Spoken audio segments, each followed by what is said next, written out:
And I also came for this, of course. The 10,000 villages whistle. Yeah. This is why Canary came. So In fact, we have 2 left, so we could even have a raffle among our group for.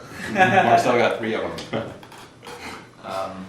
I came because I wanted to hear the business side of social entrepreneurship. I thought we talk about it a lot from the purely social side, and more concerned with doing what is socially just and what's doing economically feasible. And so I got a lot of business side of social entrepreneurship. That was for fun. So the first talk that I went to was sort of international development in 2020. And throughout the conference, it occurred to me that there was a heavy international theme to it. It wasn't anything for development in the U.S. I agree. Except for education. Right. Yeah. And I thought that sort of spoke to like the global culture that we live in. But there were some lessons in the global context I thought we could really apply here.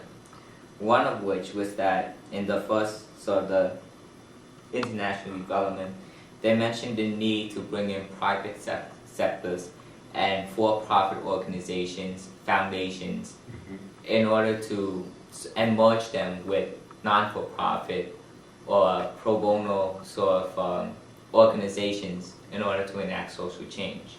So that was the first thing, that the need to create long-term relationships with for-profit and other private organizations. The second point was that and I think they stress this a lot, that a company or business cannot survive in this day and age without corporate responsibility to the bottom of the pyramid, as Sebastian defined it. Namely that in order to survive, you have to give your workers a living wage, and you also have to educate your workers. I thought that was a theme they really stressed, not only in this sort of panel, but in other panels as well. They on one of the panels, they say you want to build electricians and not jobs. So you want to create workers and not just merely jobs. So I thought about how we can apply that, to Boston. And well, first of all, I think we need to study Boston, or at least the area we're around here, and really find out what the bottom of the pyramid in Boston is like, and find out what their needs is like, and adopt the same philosophy that we're going to create workers and not jobs.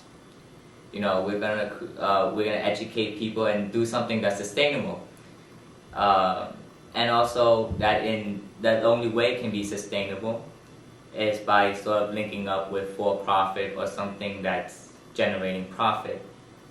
So that was the model that sort of I felt was repeated throughout the conference, and I'm not sure I agree with it.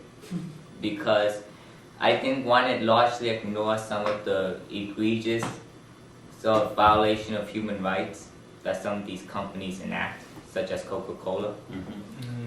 And I felt that by sort of looking at something from the purely economic side, we do lose some of the social aspects that us as medical students talk about in our own group. So I guess going back home with this, I think we can certainly adopt something that speaks to the local people, that in order to be successful, we have to work with the bottom of the pyramid in a respectful, socially responsible way, and that we're going to have to find something that's financially sustainable. But at the same time, I hope that we don't fall into a trap of, just looking for the easiest, foundation without regards to their sort of records on human rights or their transparencies on sort of investments. Right. So that's what I brought home.